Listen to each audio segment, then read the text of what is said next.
Hoje iniciamos mais uma aula, estou continuando a aula que nós demos a última semana. Temos aí um descontrole de calendário por conta que a aula não foi, concluída. Concluir aquilo que começamos, né? E a semana que vem teremos o curso de novo, tá? Então, faremos aí 2 semanas seguidas para darmos o nosso andamento regular a isso, né? Muito bem, pessoal. Na semana retrasada, né, que nós iniciamos aqui a conversa do curso, nós falamos sobre a questão do regime, né, dos regimes de bens no casamento. Regimes de bens que são muito importantes, não só no casamento, como na união estável. Então, vou recordar aqui um pouquinho do que nós falamos, rapidamente, para ingressar aí, aqueles que não puderam participar, não sei se todas estão que participaram, né? Mas quem não participou, está gravando já, Fernando? Já estou gravando. Tá. Então, é importante, Sérgio também, bom dia, chegando agora aí, para a gente recordar. Quando você fala de regimes de bens no casamento, você está falando de questões o quê? Patrimoniais que vão reger a vida das pessoas, que vão reger a vida dos cônjuges, né? Do marido e da mulher, do companheiro e da companheira, né? Ou dos companheiros ou das companheiras, enfim. Hoje, todos sabem, o casamento ele pode ser tanto do homem com a mulher, como do homem com o homem e da mulher com a mulher. Então, aquilo que eu falo em relação ao casamento, também eu vou falar em relação à união estável, seja o casamento heterossexual ou homossexual, tá? Muito bem. Quando nós falamos de regimes, então, nós temos que lembrar que o Código Civil, ele traz 4 tipos de regimes de bens. Quais são esses 4 tipos? Comunhão parcial de bens, que é o regime oficial, que nós chamamos de oficial. Por que oficial? Porque é um regime que você, quando vai ao cartório para se casar, ou para constituir uma união estável, né? Se você nada disser, se você nada falar, é o regime que você vai optar pela lei. Desde dezembro de 1977, esse regime passou a ser oficial no Brasil. Antes nós tínhamos como regime oficial a comunhão universal de bens. Com o advento da Lei 6.515 de 77, né, nós passamos a ter a comunhão parcial de bens como regime oficial. Houve uma mudança cultural na sociedade, aonde as pessoas começaram a entender que era melhor não comunicar mais tudo que se comunicava, mas só comunicar aquilo que viesse depois do casamento. Muito bem. Temos, então, a comunhão parcial de bens como regime oficial. Temos a comunhão universal de bens, que é o pacto antinupcial, que é quando você faz aquele regime que vai comunicar todos os bens antes e depois do casamento, ou seja, tudo que eu tenho antes, quando solteiro, e também aquilo que eu vier adquirir depois, né, no caso de casado, eu vou comunicar, ou seja, o meu cônjuge vai ter direito a participar daquele patrimônio, tendo ele contribuído com valores ou não. Né? Temos a participação final nos aquestos, que é um regime que nós vamos falar sobre ele hoje, um regime pouco utilizado, pouco conhecido, inclusive. Ele veio com o Código de 2002, né? E é um regime que eu diria para os senhores que é até muito bom, mas para a realidade brasileira não é uma coisa que se adequa muito, né? E temos a separação de bens, que é também um regime que você adota por pacto antinupcial, que ela se divide em 2 modalidades: separação de bens convencional e separação de bens obrigatória. Daí a gente vai falar no momento certo dela. Ok? Alguém tem alguma pergunta da aula passada que não entendeu bem, que ficou com aquilo em aberto, que não conseguiu captar? Sim, não?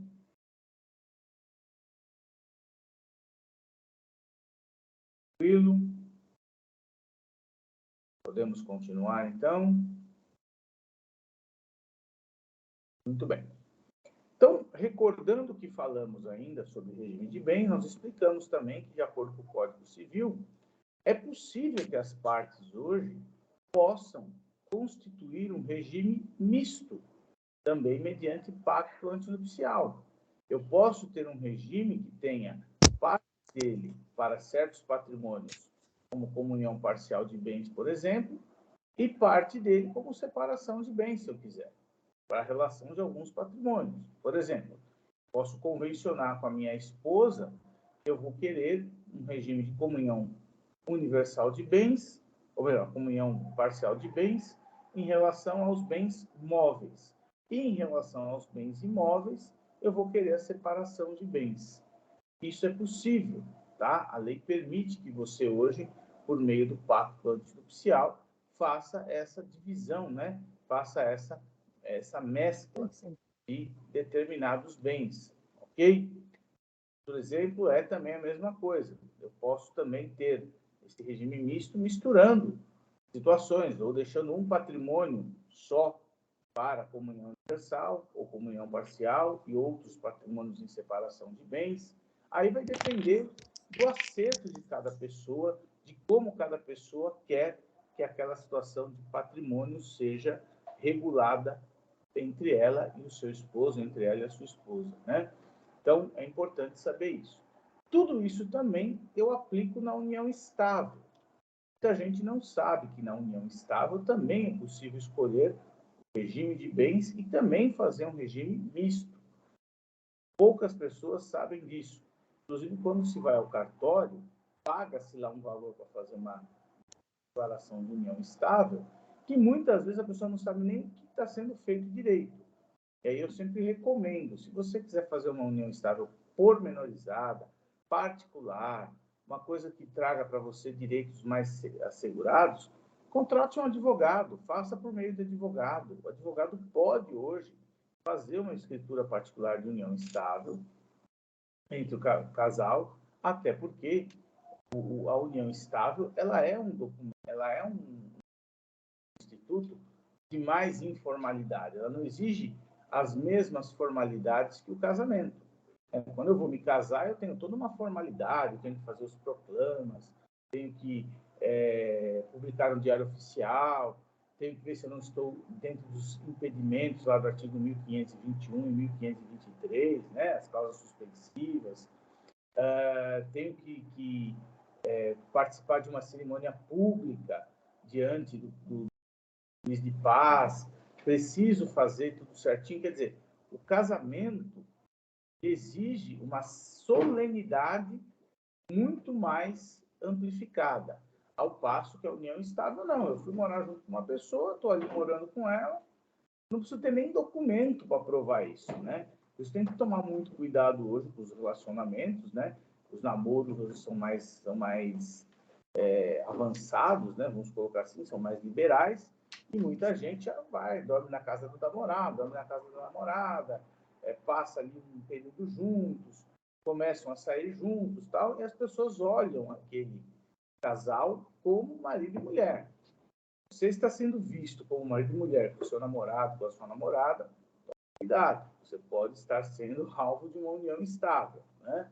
Compra coisa no nome do outro, um paga a conta do outro, há uma série de situações que você pode demonstrar a existência de uma união estável. E com um detalhe, na união estável eu não preciso morar junto com aquela pessoa, diferentemente do casamento que exige a coabitação.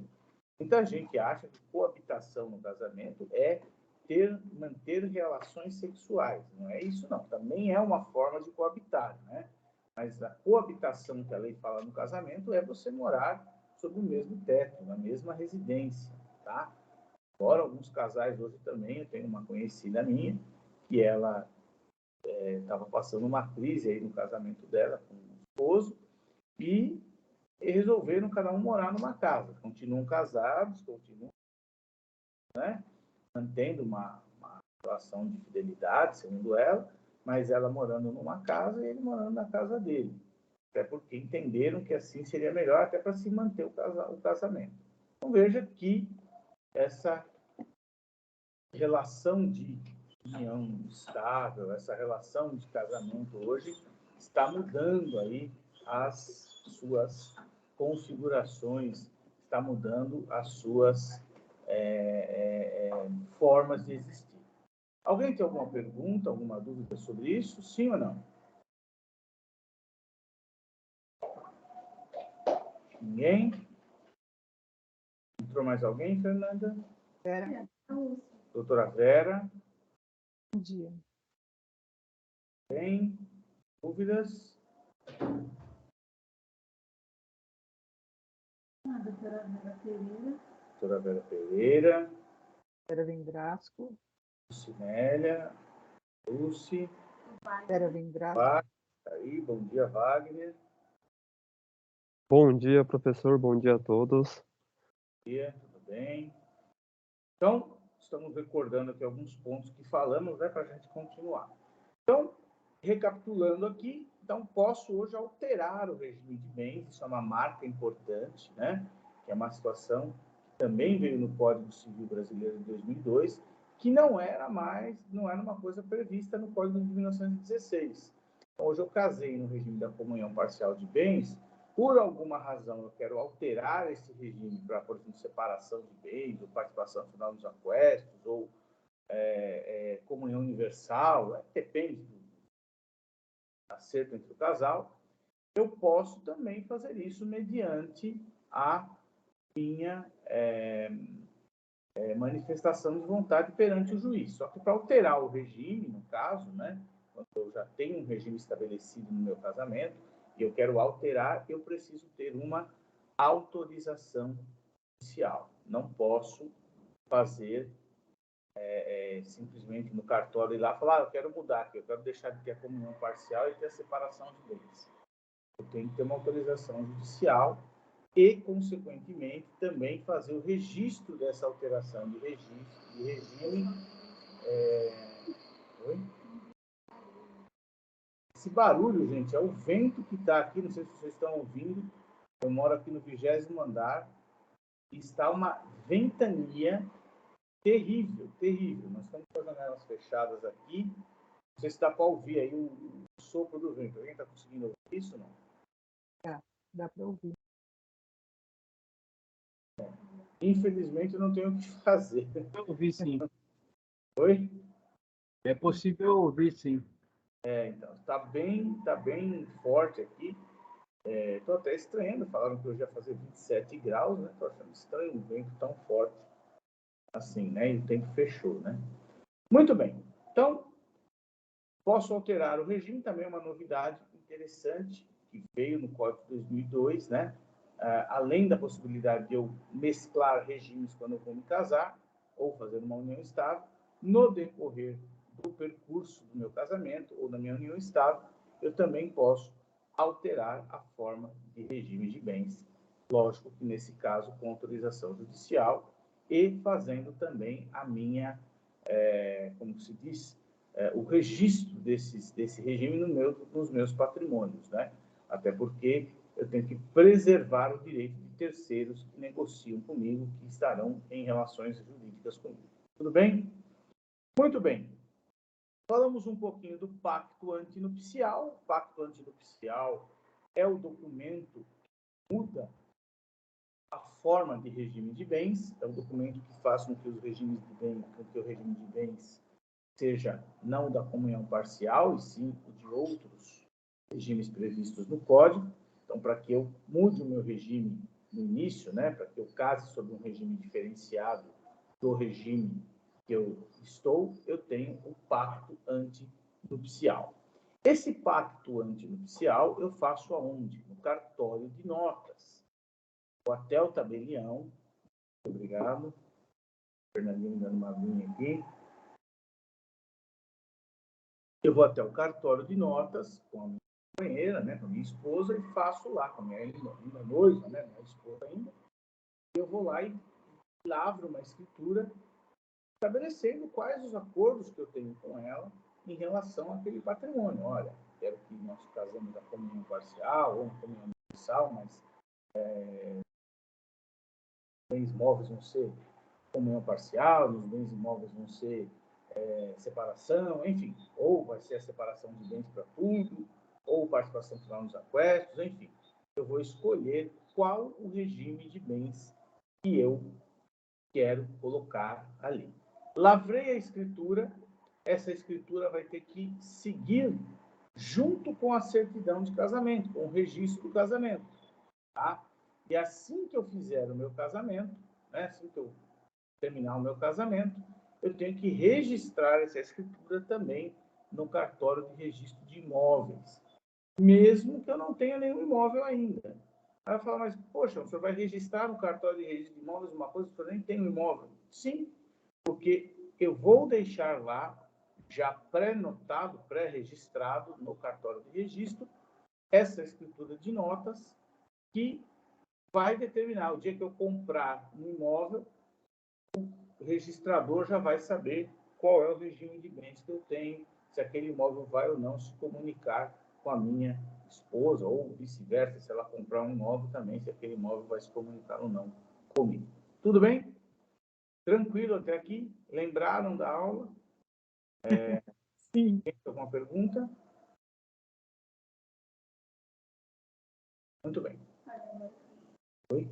Não, eu falei agora o cálice para Tá. sempre. Muito bem.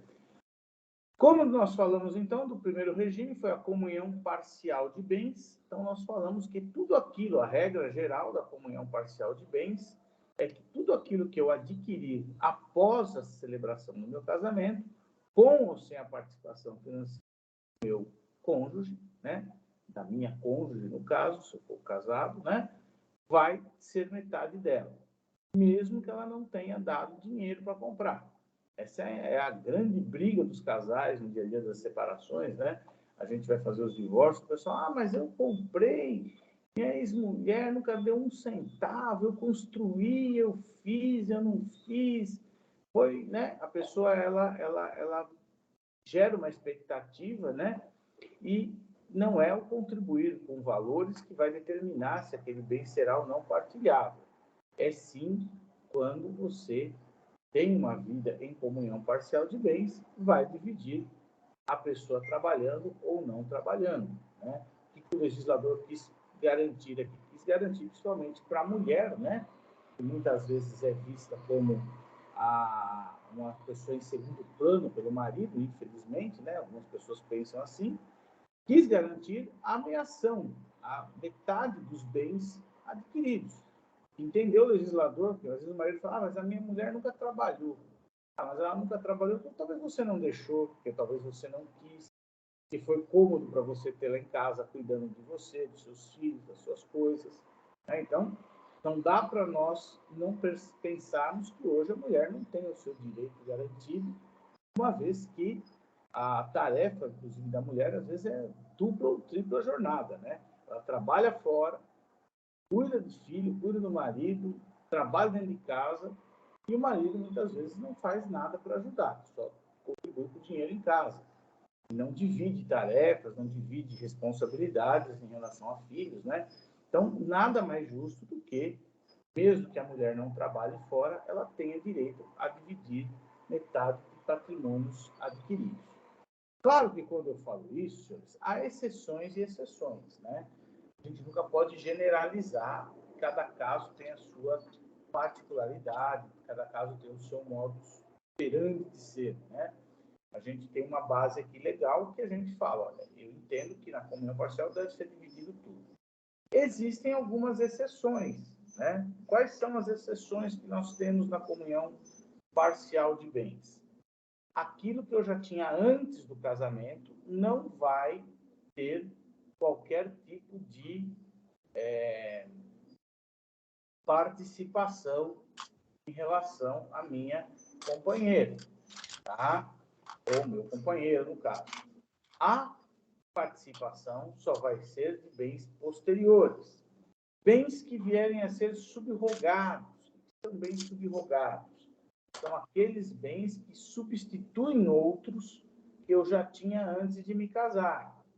Só que aqui eu tenho que tomar um cuidado, né?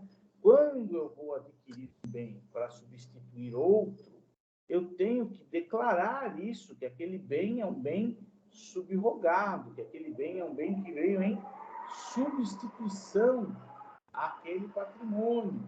Tá? Eu imagino que eu tenho um carro, quando sou solteiro, me caso e após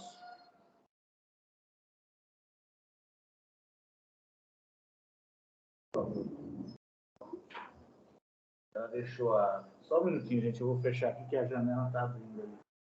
Você fecha ali, Fernando? Você fecha aí? Vou fechar aqui a janela.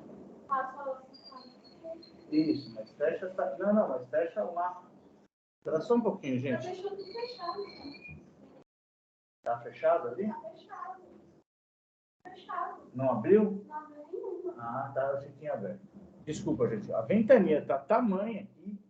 Nós estamos até fechando. Viu, doutor? Verdade, está muito vento. Aqui minhas janelas, Aí- minhas portas, tudo batendo. Aí também está? Nossa, amanheceu um dia tão bonito, ensolarado, e começou essa ventania. Tá ventando aí onde você tá? Segura a Fefe, tá? Com esse vento aí, hein? Ah, Fecha mas tudo. eu pensei que ela... Eu tive a impressão que quando ela ia chegar aqui, ela ia chegar pela janela, hoje voando. Mas quase foi. Porque realmente a Fernanda, para quem não conhece, né? A Patrícia conhece, porque estuda com ela. A Fernanda é bem magrinha, né? Eu costumo brincar que você... Oi? É o chaveirinho. É um chaveirinho, né? Eu costumo brincar que ela é uma armação de pipa, né? Se você usar uma rabiola e usar uma linha, você solta a Fernanda, né? Eu fiquei com medo, eu falei, meu, e você sabe que tem gente que o vento derruba mesmo, viu? Dependendo se o vento leva um carro, né? Quanto mais uma pessoa, né? Então,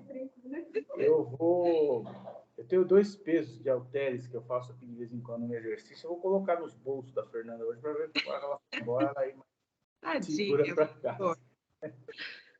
A gente tem que brincar um pouquinho, né? Para a gente poder descontrair aí o sábado, né? Com essa ventania toda aí que estamos, né? Mas, enfim. Então, os bens subrogados, né? Bens que são substituídos, tem que se tomar um cuidado. Eu tenho que dizer que aquele bem está sendo subrogado. Se eu tenho um carro quando solteiro e fatalmente esse carro eu comprei, paguei, depois eu me caso, eu troco de carro, dou esse carro no lugar, compro e pago outro mais caro, eu não declaro isso de alguma forma, no imposto de renda, na minha forma, em algum documento, aquele outro carro, ele vai ser partilhado por inteiro com a minha companheira. Aí o pessoal fala, mas você não comprou ele porque você vendeu o carro anterior?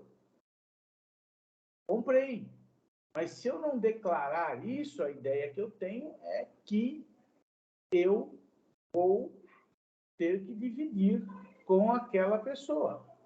Então, eu já tive casos em que até imóveis que estavam com declaração na escritura, o juiz estava questionando a validade daquela declaração, né?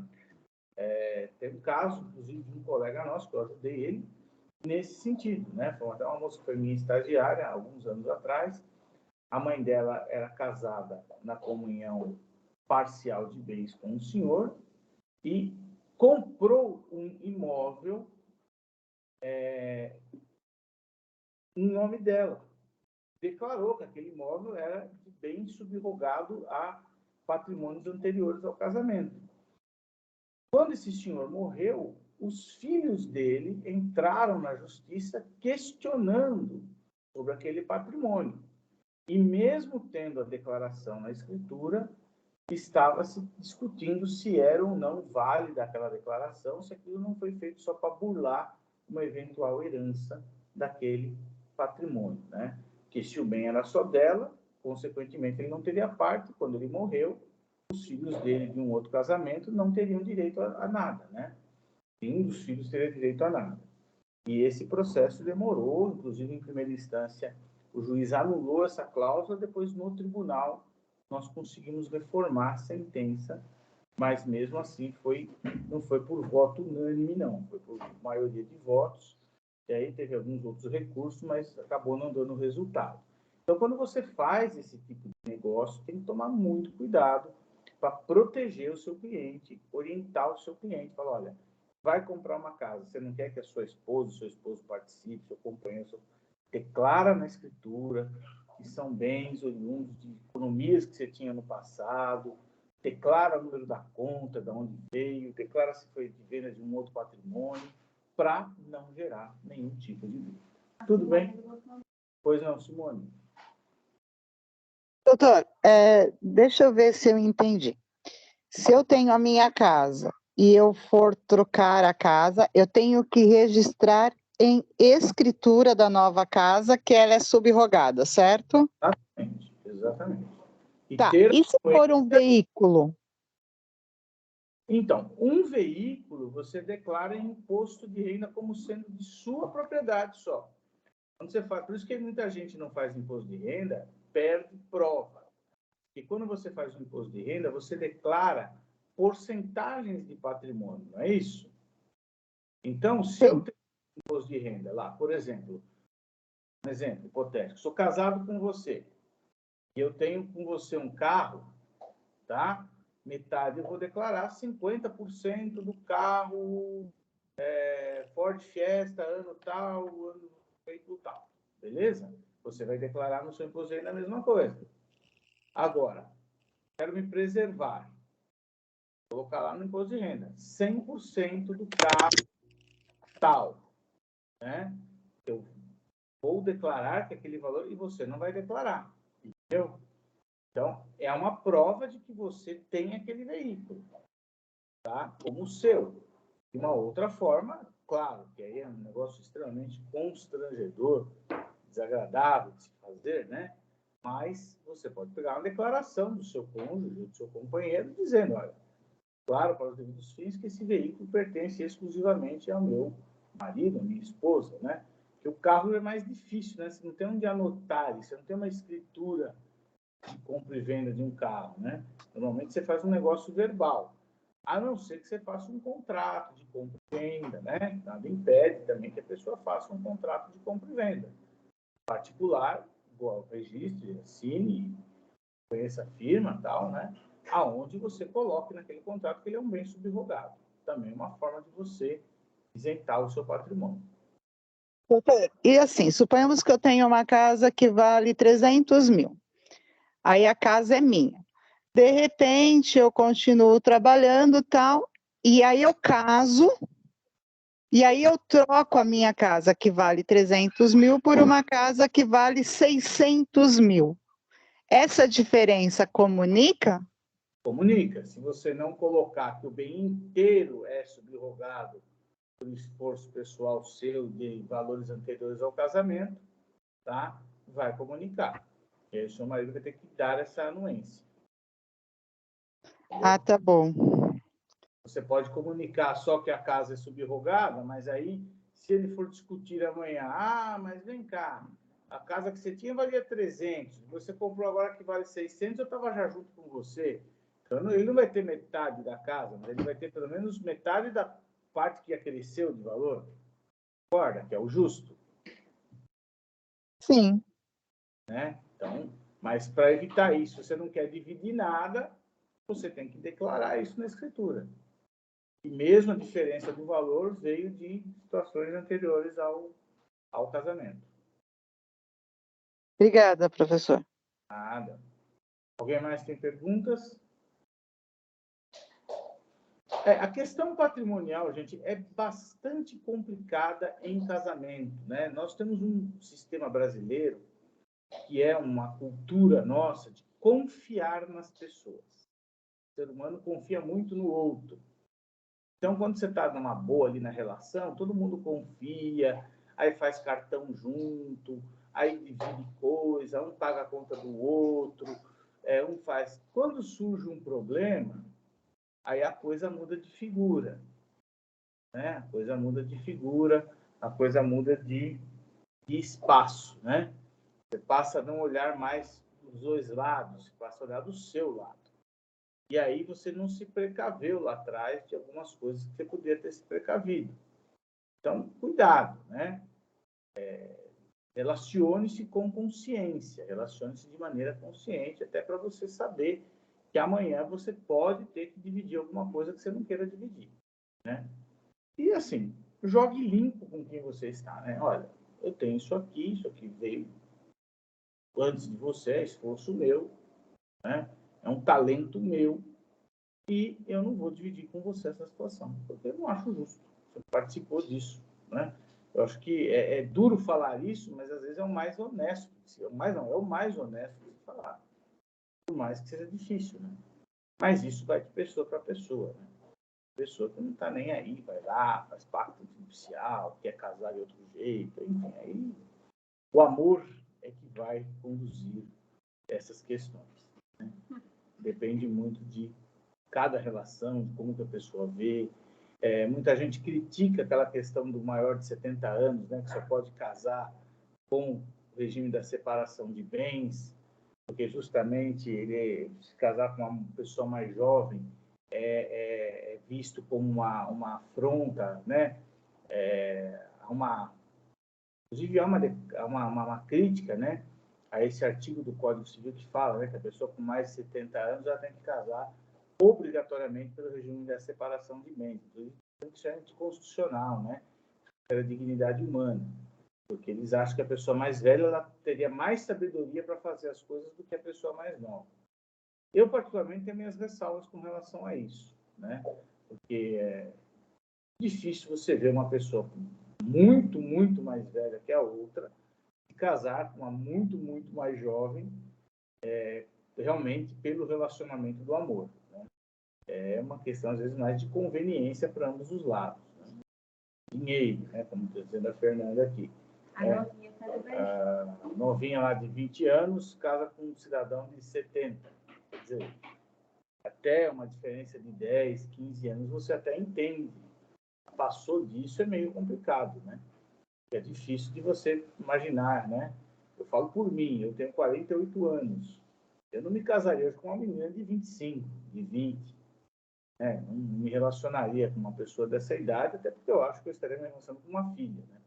Então, seria meio difícil para eu aceitar uma situação dessa. Mas tem gente que acha uma boa, né? Vamos lá, vamos enfrentar, né? Vamos casar, que o amor vale tudo. Aí vai de cada um, né? Muito bem. Professor, bom dia. Bom dia, senhor Sebastião. Por gentileza, professor, igual o senhor estava falando alguns instantes atrás, se a gente faz um negócio, eu te compro metade do seu imóvel, faço o depósito na sua conta, aí você está falando de declaração de imposto de renda, tu declara que o dinheiro não foi pela compra, foi por doação. E aí? Então, cabe ao outro dizer que foi pela compra, né? Tem que fazer um contrato, né? Não basta você simplesmente fazer o depósito e não especificar para que foi. E aí quem é mais esperto vai dizer que foi por doação mesmo. E reverte isso daí ou não?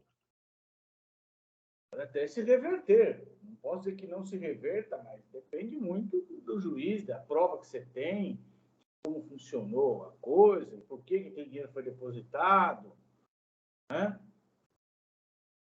Certo. Vai depender muito das provas. Eu falo, as pessoas fazem primeiro a primeira, depois elas procuram o advogado para consertar. E às vezes não dá mais para consertar. Tem coisa que a gente até consegue fazer um bom reparo ali, mas tem coisa que já está perdida. Deu PT, que a gente fala, né? Então, tem coisa que não tem mais jeito, né? Por isso que o bom é nunca fazer negócio às escuras, né? Faça Isso é verdadeiro, isso é verdadeiro. Como orientação. Eu sempre brinco e digo assim, se as pessoas que fossem se casar, conversassem com o advogado antes, duas uma, ou elas se casariam muito mais seguras, ou elas nem se casariam, dependendo do casal. Nós iríamos desfazer a relação, porque as implicações que traz um casamento, uma união estável, em relação a filhos, em relação a patrimônio, e não dá para dizer que isso não é importante. Ah, mas o casamento é só patrimônio? Não, não é só patrimônio, mas é patrimônio também. Acabou esse negócio de amor numa cabana, numa montanha, né? Que eu vou amá-lo até o fim da vida, vou amá-lo até o fim da vida.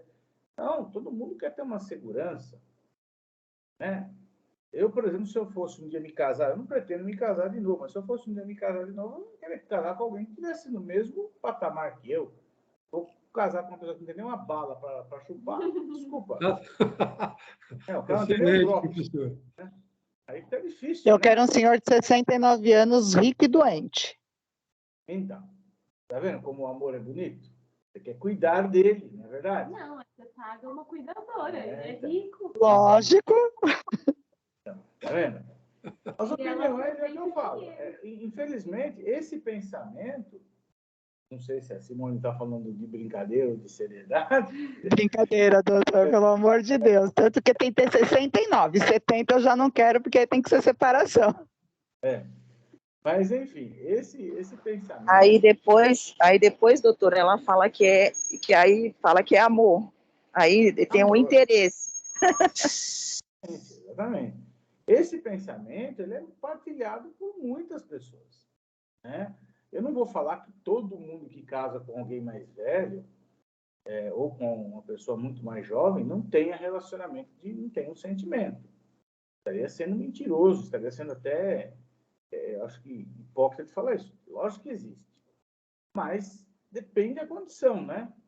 Hoje eu, né, na minha idade, 48 anos, advogado, professor, formado, não sou bilionário, né? Mas tenho uma estabilidade de vida, tenho minha casa, né? Quer dizer, eu sou um bom partido, né? Para algumas pessoas, imagina inteiro, né? Se partido eu sou bom, inteiro deve ser melhor ainda, né? Então, é lógico que muita gente que não tem um terço dessa situação vai olhar e falar, nossa, para algumas pessoas eu sou milionário, né? Então, vou lá naquele ali, no ceguinho ali, que ele é milionário, né? E com certeza isso acontece, né? No dia a dia das pessoas. Então, a gente tem que também saber quem é a gente, em que fase da vida que estamos, que patamar que estamos e com quem vamos nos relacionar, né? Eu, sinceramente, hoje, repito, não me relacionaria com uma moça de 20 e poucos anos, até porque as ideias são muito diferentes da minha, já começa por aí, e também por conta de eu embora não, né, vou usar um trocadilho aqui, de eu me enxergar, né, entre aspas, né, não me vejo, mas eu sei quem sou eu, né? Acho que é isso que a gente tem que ter em mente, né? Agora, o cara tá já lá coroa, não está aguentando nem mais ficar de pé, quer pegar as novinhas, aí é difícil, né? Né, São Sebastião? Ah, professor, eu acho engraçado para caramba isso aí. Eu estou fazendo uma análise do que você está falando. Agora eu estou entendendo, porque sempre na minha porta tem umas 4, 5 novinhas chamando eu de lindo. Eu não sei não, mas estou desconfiado que depois desse papo aí, que deve estar me enrolando. Eu acho que é mentira. Viu? Ou elas são Oh, cegas, mas né? você é lindo. Você não tem 70 anos. Você parece que tem 45, 48. E eu estava acreditando, doutor, olha. Então. É melhor o senhor começar aí. É Melhor o senhor começar a acordar um pouco, né? Se É verdade. E como o antes senhor que o acabou de senhor falar, não dá para pegar mesmo. Eu não estou antes que o aguentando nem senhor entre num levantar. pesadelo patrimonial aí, né? Eu não estou aguentando nem levantar, professor. Então. Aí, Simone. Ó, o Sérgio disse Se ele não tiver 70 ainda, eu caso. Tô brincando, Ah, doutor Sérgio. Simone, eu já tenho 71. Aí não tem que ter. Aí tem que ser por separação, aí não compensa, doutor. Ah, O só fazer um Sebastião já tem levantamento de preço para 71, poder me eu carregar. diria que ele é 171, viu? ó, Ô, professor, eu acho que o meu negócio vai... tá Ô, professor, Oi. eu acho que eu vou ter que fazer uma união estável com o Serjão, viu? O Sérgio não está podendo nem falar aí, coitado. Nada disso. Aí, professor. Desculpa Sérgio, aí, essa turma. semana esteve no meu escritório, quero agradecer mais uma vez. Foi lá retirar o exemplar do livro que eu lancei. Muito obrigado, Sérgio. Não sei se leu alguma coisa do livro ou não, mas agradeço aí pelo carinho que você sempre demonstra comigo, com as coisas que eu faço aqui, os meus cursos, e agradeço mesmo a sua generosidade comigo. Ok? Professor, não sei se ele leu, mas propaganda ele fez. Ah, então tá bom. Ô, doutor, é sempre um prazer. Já disse que a minha predileção pela sua aula é real. E eu ainda não li, não. Na verdade, eu comprei para presentear uma pessoa e quero ler junto com essa pessoa. Que Aí, bom. professor, tá vendo? É romântico, hein? Olha os Romântico. coraçõezinhos subindo. Espero que não seja o Sebastião que o senhor queira, Pior né? que é. Vamos lá, gente. É Continua. nada. Comunhão universal de bens. Falar um pouquinho desse regime. Esse é um regime antigo, o regime dos nossos pais, dos nossos avós, né? Aqueles que casavam na comunhão universal de bens, que uniam as suas famílias, né? Entre aspas, né? Os seus patrimônios familiares com da família que estavam se enlaçando ali. Tudo que eu tinha como solteiro, tudo que eu vier a ter como casado, vou dividir com aquela pessoa com quem eu estou me casando. Esse ainda é pior, né? Esse começa já, você já começa unindo uma coisa que a pessoa nem participou e passa a ter direito.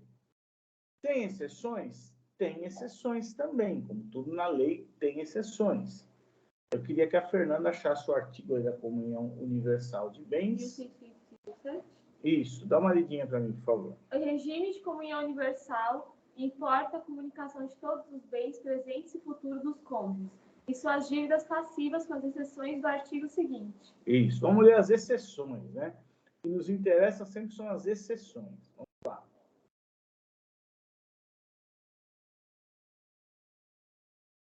Vocês vão achar no código aí. Procura no código. Para mim, quando você procura, ela... Então, alguém pode achar. A comunhão universal, então, eu vou unir tudo. Também tem que fazer hoje o pacto antinupcial. Como eu falei na aula anterior, antes da comunhão universal, antes da comunhão parcial, nós tínhamos como regime oficial a comunhão universal.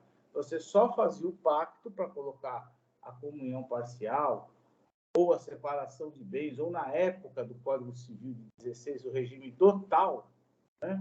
O regime do dote, que há muito tempo não era mais praticado, né? Se você fizesse o pacto antinupcial. Algumas pessoas, eu tenho um caso que eu estou, inclusive vai ter um tribunal do júri agora, dia 24 de maio, na cidade de Mauá, e é um caso de homicídio, né?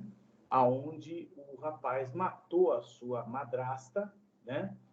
E ela causou na vida da família toda um verdadeiro inferno, e ele um dia perdeu a cabeça e acabou matando a mulher. Essa senhora que morreu, né? Que Deus a tenha no bom lugar aí, ela era uma estelionatária, era uma pessoa criminosa, ela tinha dado vários golpes, várias outras pessoas, inclusive em pousadas, né?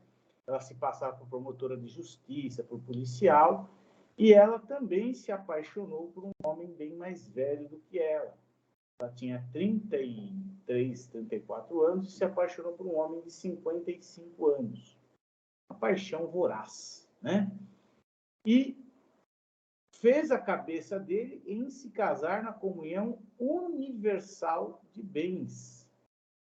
E ela chegou ao ponto de se passar por um advogado, conversava com esse senhor pelo WhatsApp, por meio de mensagens escritas, dizendo que o melhor regime a ser feito era o da comunhão universal de bens. Infelizmente, ela teve um fim bastante triste, né? Acabou morrendo. Mas eu costumo dizer até o seguinte, falando com o meu cliente essa semana, na verdade, não foi o marido que matou, foi o filho dele que matou, né? Eu conversando com o marido, ele falou, eu percebi, depois de tantas artimanhas dela, que quem iria morrer seria eu. Porque ele descobriu... Espera só um pouquinho. Dona Lígia, estão voando as coisas da cozinha. É melhor só fechar lá o... O vento está... as minhas coisas quebrando e ela dando risada. Veja. Né? Olha, acho que até ela está voando na minha cozinha agora. Realmente a ventania hoje está triste, hein? A comunhão universal, então, esse senhor falou, olha, eu fiz o pacto antinupcial, casei, quer dizer, olha como tem gente que tem uma lábia bem apurada, né? A mulher conseguiu fazer que o cidadão fizesse um pacto antinupcial e casasse com ela. Infelizmente, ele acabou ficando viúvo. E ele falou, se não fosse eu, se não fosse ela, eu talvez estivesse morto, porque ela teria já achado um jeito de me matar. E ele descobriu no computador dela que ela fazia pesquisas de como deixar uma pessoa cega, o que podia ser usado para matar uma pessoa, envenenada. Então, veja que era uma pessoa extremamente perversa, né? Lamentavelmente, né? Ninguém justifica a morte de ninguém, mas o filho, vendo que o pai estava passando por isso, acabou tirando a vida dessa senhora, né? E no dia 24 de maio, agora, eu vou fazer a defesa desse rapaz no Tribunal do Júri. Então, a comunhão universal tem essa característica de unir tudo, né? Todos os bens que a pessoa adquire, todos os bens que a pessoa já tem e vier a ter, vão se comunicar com o casal. As exceções, pode ler, por favor. São excluídos da comunhão. Primeiro, os bens doados ou herdados com a cláusula de incomunicabilidade ou subrogados em seu lugar. Segundo, os bens gravados de fideicomisso e os direitos do herdeiro fideicomissário antes de realizada a condição suspensiva. Terceiro, as dívidas anteriores ao casamento, salvo se provierem de despesas com seus aprestos ou reverterem em proveito comum. Quarto, as doações antinupciais feitas por um ao outro, com cláusula de incomunicabilidade. Quinto, os bens referidos no inciso 5º ao 7º do artigo 1659. Então, pessoal, a comunhão universal, muito embora a regra geral é se comunicar tudo, existem algumas exceções aí no artigo 1668 do Código Civil. Que, em suma, são aqueles bens que foram doados ou herdados com cláusula de incomunicabilidade, ou seja, se eu tenho uma filha, por exemplo, que se casou na comunhão universal de bens e eu quero doar só para ela um patrimônio, faço a doação e coloco uma cláusula de incomunicabilidade, né? Aqui fala do fideicomisso, que é um negócio que está totalmente fora de uso também no direito brasileiro, tá? Eu vou explicar por cima, acho que muita gente nem sabe o que é o fideicomisso. Fideicomisso é uma disposição testamentária que a pessoa faz, passando o seu patrimônio depois da sua morte para alguém, mas deixando esse patrimônio numa condição suspensiva. Então, por exemplo, eu faço um testamento para a Fernanda e falo, Fernanda, você vai ser a minha fideicomissária, você vai ficar com o meu patrimônio, se a Patrícia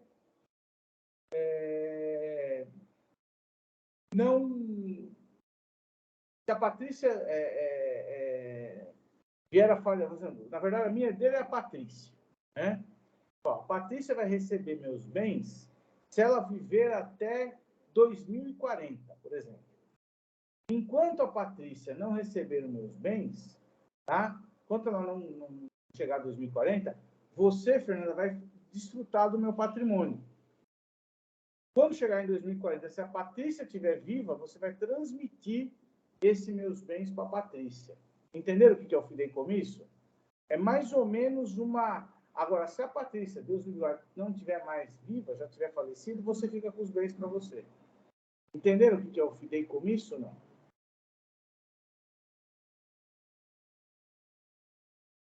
Não. Sim ou não? Sim, professor. É um negócio que ninguém mais usa, né? Até porque é uma coisa do século passado. Você vê que o código colocou isso aí. Mas o fideicomissário tem... Às vezes a pessoa tem uma gratidão pela outra, né? Então ela deixa aquele patrimônio para ela desfrutar um pouco e depois fala, você vai passar esse patrimônio para o outro se ele estiver vivo, ou se ele se casar, você vai passar o patrimônio para ele, entendeu? Você põe uma condição suspensiva, né? Então, é assim que funciona o fideicomisso, tá ok? Então, esses bens, se alguém for casado na comunhão universal, receber um bem como fideicomissário, obviamente que esse bem não vai se comunicar com o seu cônjuge, porque esse bem poderá não ser mais da pessoa no futuro. Né? Tranquilo? Alguma dúvida? Tudo bem. Muito bem. Qual é o próximo regime, Fernando?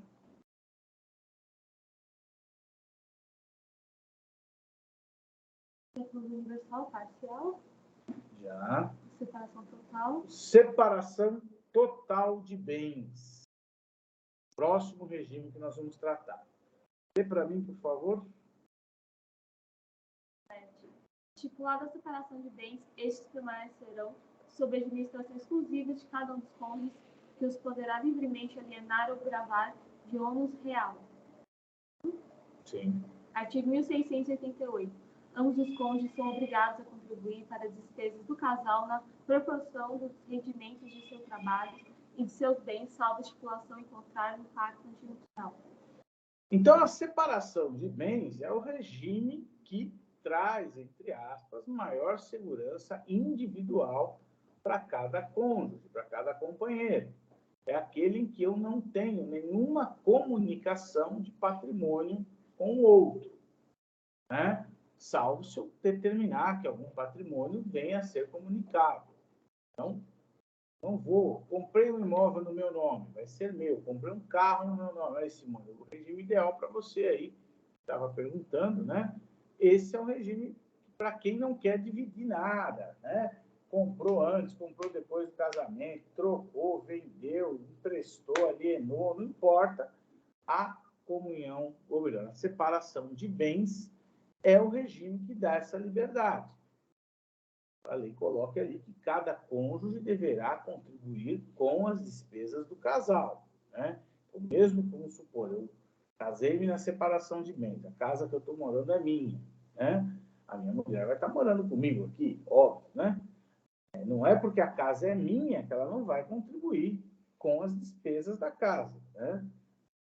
O sustento da família é dela também. Então, isso é uma coisa que não se confunde, né? Despesas mensais, água, luz, condomínio, eventualmente um reparo na casa que precisa ser realizado, né? E ela estiver desfrutando, ela pode ajudar. Mas se um dia eu me separar dela, esse bem é meu, ela não vai ter direito algum, ela não vai ter direito de nada em relação a meu patrimônio. A mesma coisa se fosse dela, né? Se eu comprasse um bem que fosse só dela, aí, se ela comprasse um bem que fosse só dela, da mesma forma eu também não teria direito nenhum, mas eu teria que contribuir ali com as despesas do casal, tá? Há exceções? Sim, tudo há exceção. Se eu e ela comprarmos um bem em conjunto, nós não teremos comunhão de bens, e sim nós teremos condomínio. A diferença sutil, o efeito prático gera a mesma coisa, né? A divisão daquele bem, mas não como comunhão do casal, e sim como condomínio. O que é a diferença de um e de outro? O condomínio é quando eu estabeleço uma copropriedade de um patrimônio. Então, eu e sei lá, vamos ver aqui quem é aqui, a Patrícia, compramos um carro juntos, né? Somos profissionais, somos parceiros de trabalho, compramos um carro juntos, mesmo que não sejamos casados, né? Esse é o condomínio. Ela vai ter parte do carro, vai ter parte do carro. Nós vamos estabelecer a porcentagem de cada um. Comprarmos meio a meio, cada um vai ter 50%. Se eu pagar um pouco mais, obviamente eu vou ter um direito maior. Então, a diferença da comunhão de bens para o condomínio entre casais é justamente essa. Eu compro um patrimônio em condomínio, mesmo sendo casado. Por exemplo, sou casado com a Simone. Eu e a Simone vamos comprar um patrimônio juntos. Os casados na separação de bens. Casei com ela, compro uma casa com ela, falo, Simone, eu vou pagar 70% dessa casa, você vai pagar 30%. Isso vai fazer parte do acervo do casal? Não. Vai fazer parte do acervo pessoal nosso, eu com 70%, ela com 30%. No nosso divórcio, isso não vai nem ser dividido. Esse bem pode até continuar na comunhão nossa. Podemos extinguir um condomínio depois. Está claro isso, sim ou não?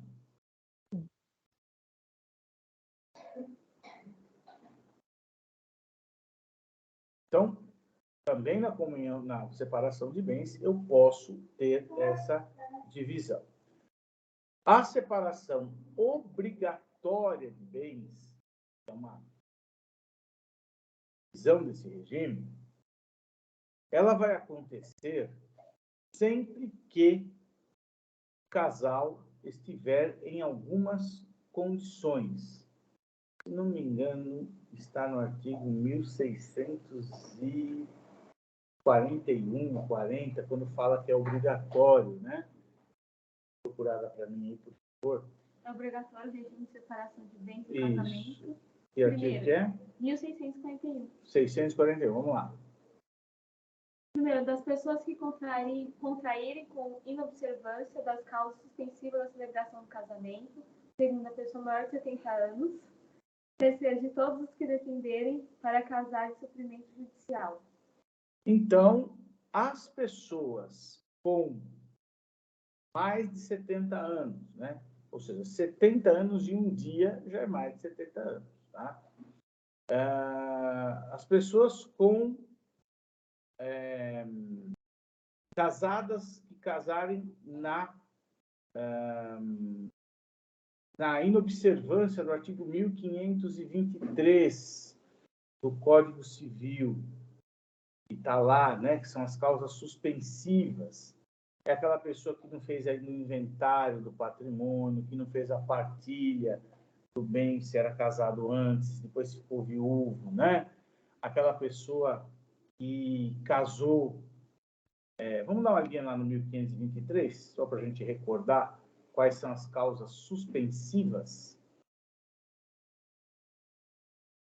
Só um minutinho.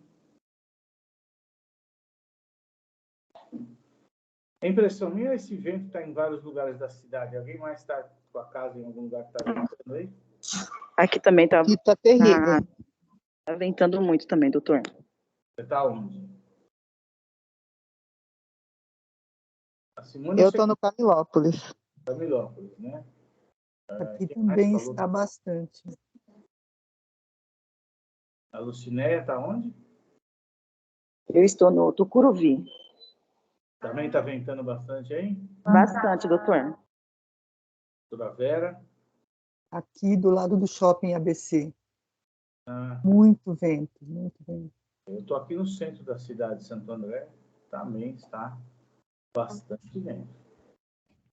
Artigo 1523. 1523. Não devem casar. Primeiro, o viúvo ou a viúva que tiver filho do cônjuge falecido, enquanto não fizer inventário dos bens do casal e der partilha aos herdeiros. Segundo, a viúva ou a mulher cujo casamento se desfez por ser nulo ou ter sido anulado até 10 meses depois do começo da viuvez ou da dissolução da sociedade conjugal. Até porque pode estar grávida, né? Daquela pessoa que anulou o casamento, ou ficou viúva, né? Ok? Terceiro, divorciado enquanto não houver sido homologada ou decidida a partilha dos bens do casal. Quarto, o tutor ou curador e os seus descendentes, ascendentes, irmãos, cunhados e sobrinhos, com a pessoa tutelada ou curatelada, enquanto não cessar a tutela ou curatela e não estiverem saudadas as respectivas contas. No caso aqui, né, o tutor, quando a gente fala, mas o tutor não é o pai, a mãe sim. O pai e a mãe são os tutores naturais dos filhos, mas às vezes a pessoa tem uma pessoa que é tutora dela em substituição do pai e da mãe, né? A pessoa fica, por exemplo, órfã, ou é colocada num abrigo, ou ela é colocada com alguém que não é nem da família, mas tem lá alguém mais velho que cuida dela. Amanhã ou depois essas pessoas cessam a tutela é de 0 a 18 anos, né? Então, cessou a tutela, vamos supor que esse tutor queira casar com essa pessoa, né? Pode acontecer, né? Enfim, não tem grau de parentesco, né? A pessoa assumiu a tutela de alguém com 16 anos a mais, aí, assumiu a tutela de uma jovem de 15 anos. Com 18 anos, ela é maior de idade. Né? Eu posso me casar com ela, mas desde que cessada a tutela ou a curatela dessa pessoa. Bem? Então, essas pessoas que estão inseridas nos artigos, no artigo 1523, são pessoas que não devem... Aqui a lei fala não devem casar. Mas não é que não devem casar. Dá uma impressão que a pessoa não pode casar.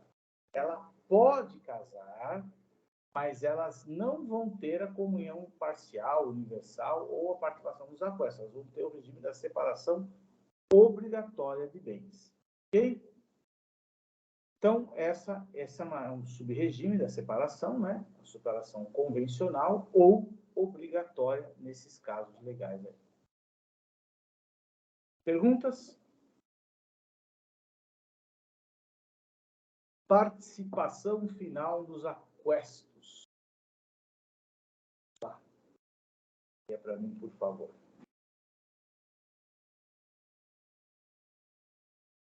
Esse regime ele veio com o Código de 2002.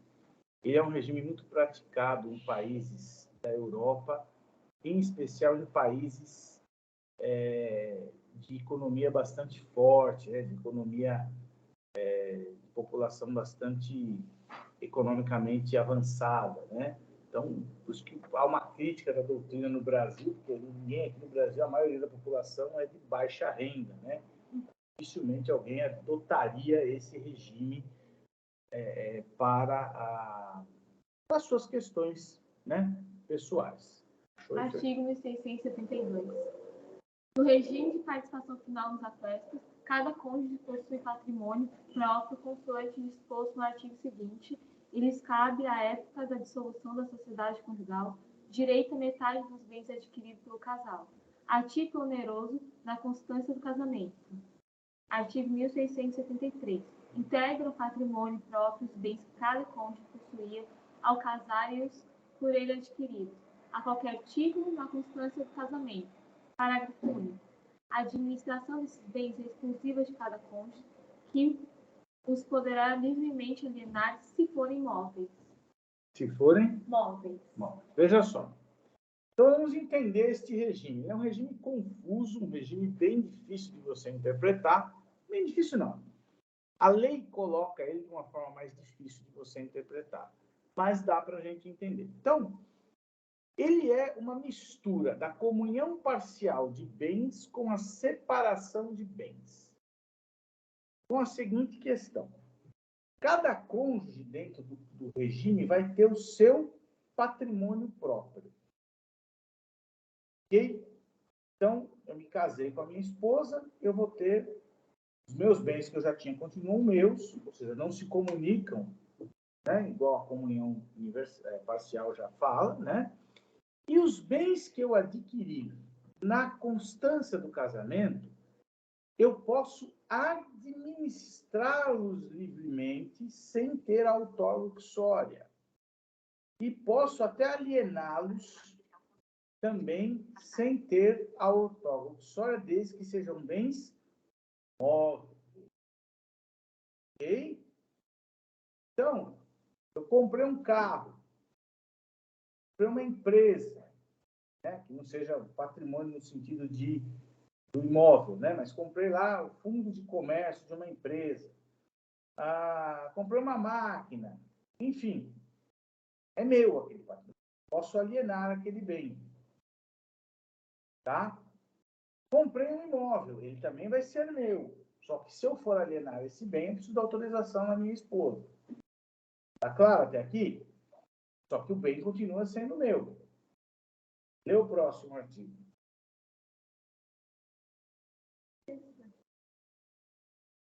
Ué, o outro, depois qual é? 1600.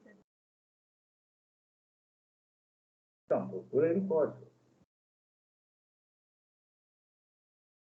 Aí nós vamos dar uma diferença aqui. Não há notícia de gente que pratique esse regime no Brasil, tá? Doutor, deixa eu ver se eu entendi enquanto ela procura. O que eu tenho antes do casamento é meu. O que você adquirir depois, você vai ter a administração dele livre, tá? E até poder alienar alguns bens, no caso de bens móveis. Certo? Mas aí se comunica no caso de separação? Calma, vou chegar lá. 1674. Sobrevindo a dissolução da sociedade conjugal, apura-se-á montante dos aquestos, excluindo-se das suas patrimônios próprios. Primeiro, os bens anteriores ao casamento, os que em seu lugar se subrogaram. Segundo, os que sobrevieram a cada cônjuge por sucessão ou liberalidade. Terceiro, as dívidas relativas a esses bens. Parágrafo único. Salvo prova contrário, presumem-se adquiridos durante o casamento os bens móveis. Tá. Tem 1.635. Vamos lá. Ao determinar-se o montante dos aquestos, computar-se o valor das doações feitas dos cônjuges sem a necessária autorização do outro. Nesse caso, o bem poderá ser reivindicado pelo cônjuge prejudicado ou por seus herdeiros, ou declarado num monte partilhável por valor equivalente ao da época da dissolução. Para aí um pouquinho. O que esse regime faz? Ele faz o seguinte, Simone. Então, você casou, o que era teu continua sendo teu, não vai partilhar. O que se você subrogar no lugar daquele que era teu, também continua sendo seu, certo? Só a comunhão parcial, correto? Até aqui? Certo? Correto. Independente se é móvel ou imóvel. Os bens móveis que você adquire, tá? Você administra livremente. Você pode vender, você pode comprar, tal. Os bens imóveis, você também pode comprar no seu nome, ele vai ser seu. Mas se sobrevier a dissolução do seu casamento, aquilo que você comprou de bens imóveis, que o seu marido comprou de bens imóveis dele, mesmo que você já tenha se desfeito desse patrimônio, você vai ter que colocar no monte partível. Então, os bens imóveis, eles são partilháveis. Ainda que você não tenha mais esses bens. Por quê? Porque entende-se que esses bens vão fazer parte da comunhão do casal. Eles não fazem parte, é muito sui generis isso. Quando você está casado, você pode até alienar esse bem com a autorização do teu cônjuge. Quando você dissolve, você vai ter que pegar o valor desses bens, você já alienou imóveis, e somar e dividir com o outro. E a mesma coisa ele. Entendeu por que ele não é um regime Brasil praticado? As pessoas não têm poder aquisitivo, ou a maioria das pessoas não tem esse poder aquisitivo. Isso é um regime para pessoas que têm muito dinheiro e que, por exemplo, eu vou comprar uma casa, eu vendo depois, aí se eu dissolver a união, eu vendi aquela casa por 300 mil. Então, esses 300 mil eu vou trazer para dividir. Aí o outro, tive uma casa de 500. Você vai fazer compensações, entendeu? Mais ou menos como funciona ou não? Entendi. É que eu estava entendendo, assim, quando ela leu o primeiro artigo, eu entendi que, tipo, o que era antes é anterior, o que vem depois tudo se comunica, mas daí eu vou cair na comunhão. Você vai excluir da comunhão em qualquer momento os anteriores. De qualquer momento você vai excluir. Eu tive um imóvel já quando eu era solteiro. E casei, continua sendo meu esse imóvel. Isso aí, mesmo que eu dissolver a união conjugal, eu não vou dividir esse bem com ninguém. Entendeu?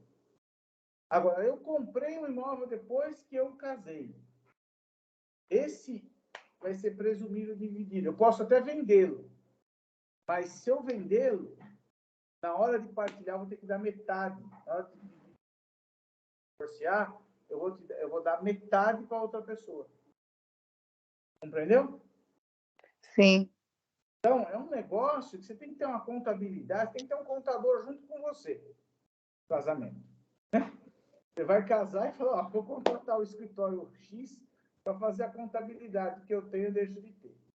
Então, aí, é lógico, né? Tem que fazer o cálculo, quanto vendeu o imóvel, quem lucrou, se não lucrou, se depois daquela venda comprou outro, entendeu? Você tem que fazer um balanço muito apurado de tudo isso. Eu confesso, eu nunca tive nenhum caso desse para resolver. Confesso que se eu tivesse, eu teria dificuldades para saber exatamente como que partilharia os valores. Eu teria que fazer cálculos, uma série de coisas.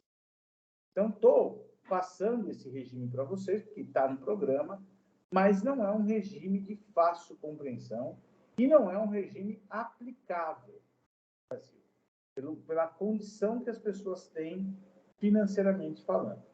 Então, era mais fácil fazer regime misto, entre comunhão parcial e universal, e separação de bens, aonde eu coloco o que vai se comunicar e o que não vai já, e pronto. Se eu falar que pode administrar, alienar, depois trazer de volta, isso tudo acaba gerando confusão na vida das pessoas. Tudo bem, gente? Tudo bem. Tranquilo? Que horas são, pessoal? 10h37.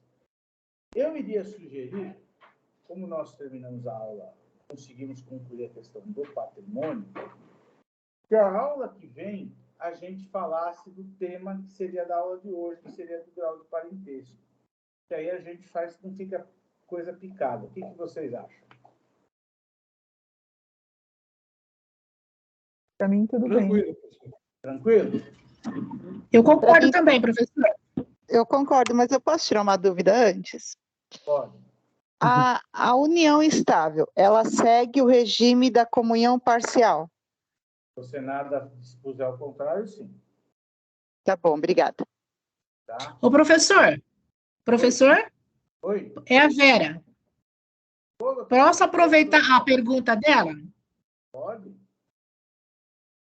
Na união estável, então, é comunhão parcial de bens, mas se o casal quiser determinar um outro, tem que fazer um pacto antinupcial? Faz uma estrutura de união estável, tá? Aonde a senhora estabelece o regime. Ah, tá, não precisa anexar nada. Não, porque a senhora não se casa na união estável, né? Mas a senhora pode fazer uma escritura particular de união estável, mas sim, de união estável com o regime de bens que vai ser adotado ali. Ok, obrigada. Nada. Sempre que for dissolver, que nem assim, a maioria dos casos, as pessoas simplesmente vão morar juntas e configuram uma união estável. E ali, eles não têm reconhecimento nenhum em cartório, não tem nada. Só que adquirem imóveis, têm filhos, acontece tudo o que tem que acontecer.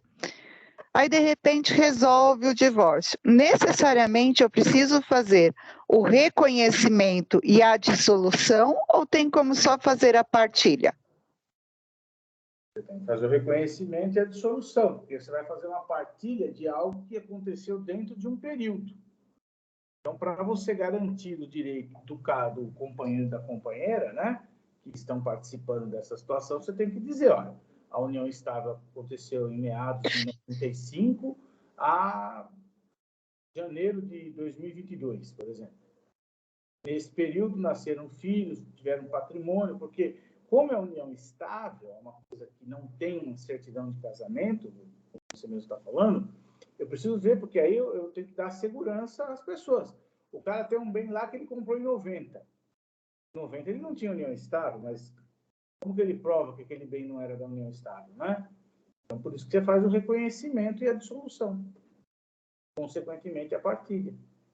Tá, doutor, já aconteceu eu tenho um casal, que eram meus clientes, que eles fizeram uma união estável para comprar um imóvel dos dois. Aí, na sequência, entregaram o imóvel bonitinho, eles se casaram. Aí passaram-se anos de casamento, eles resolveram se divorciar. Oi? Se casaram Não, casaram um com o outro. Aí, depois de vários anos de casamento, se divorciaram.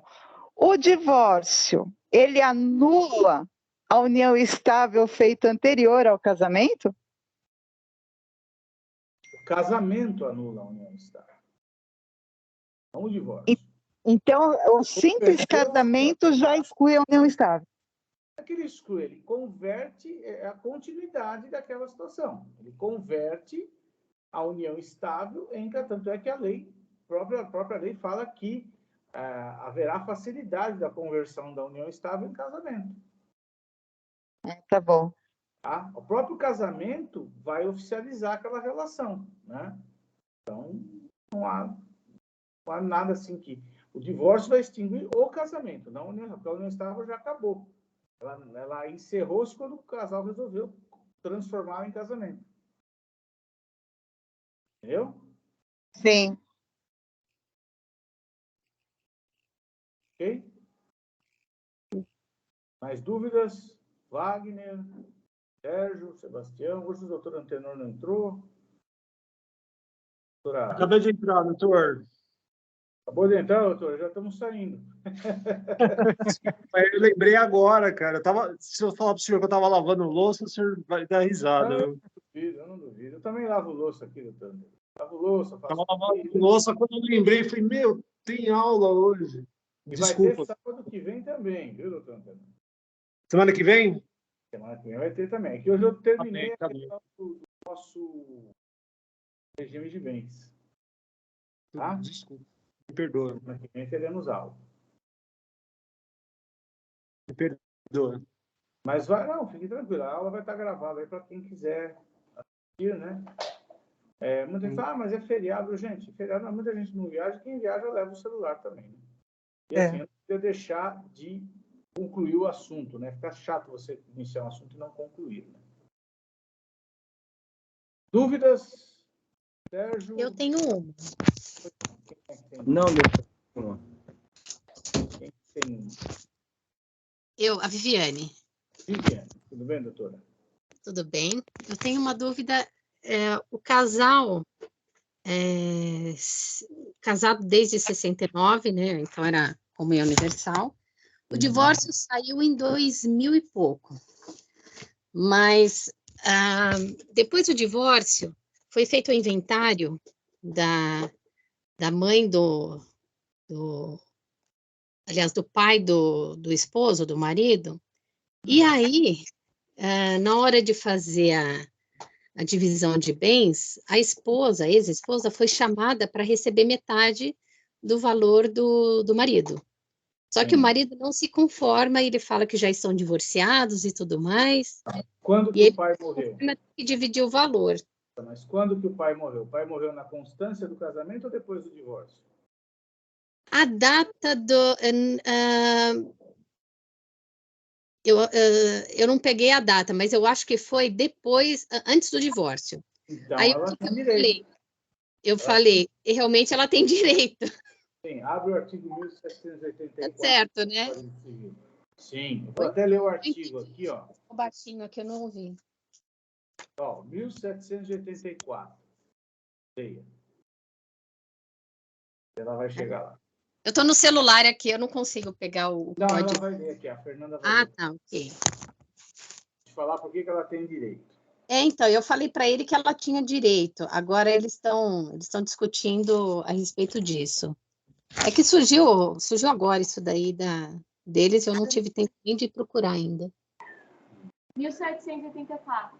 Aberta a sucessão, a herança transmite-se desde logo aos herdeiros legítimos e testamentários. Então, aberta a sucessão. Sucessão, Quando ok. se abre a sucessão? No momento da morte. Sim. Tá? O inventário e a partilha, eles apenas regularizam as questões documentais dos bens. Mas a sucessão se dá no momento que eu morro. Morri às 16 horas e 25 minutos, às 16 horas e 25 minutos, meus herdeiros receberam a minha herança. Obviamente, eu vou ter que regularizar, recolher a questão tributária, passar, né, fazer a escritura de inventário ou processo do cartório. Então, pode usar o artigo 1784 para falar para o seu cliente aí. Ok. Eu realmente falei que ela tinha direito, porque o divórcio saiu depois, né? Só que eu não tenho todos os dados na mão, mas ao que ele falou é aquela história, né? O pessoal liga, é amigo, não sei o quê. Então é assim, foi.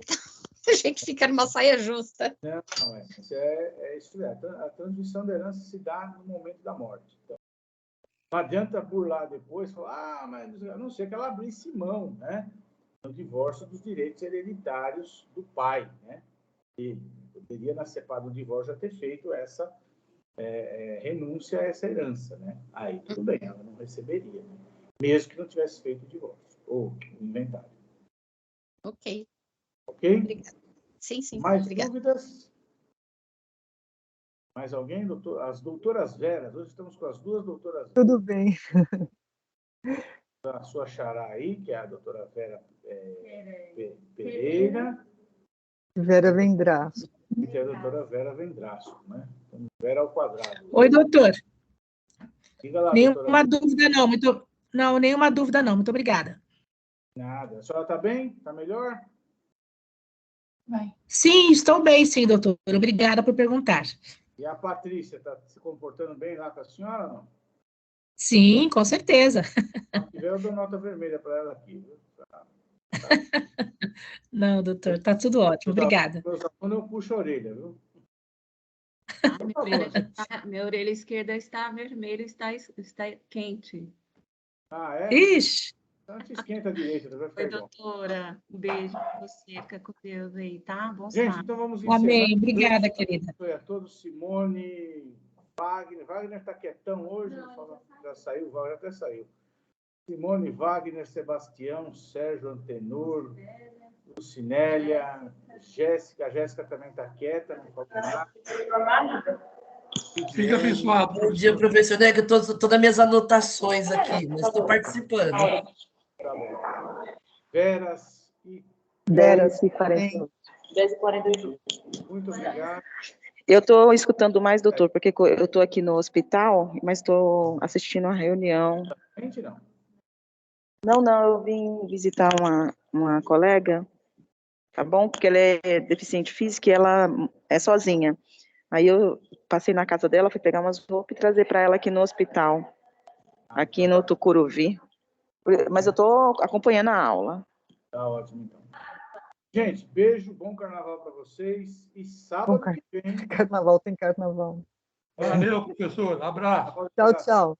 Um abraço, professor. Tchau, tchau. Obrigada. Bom final de professor. semana.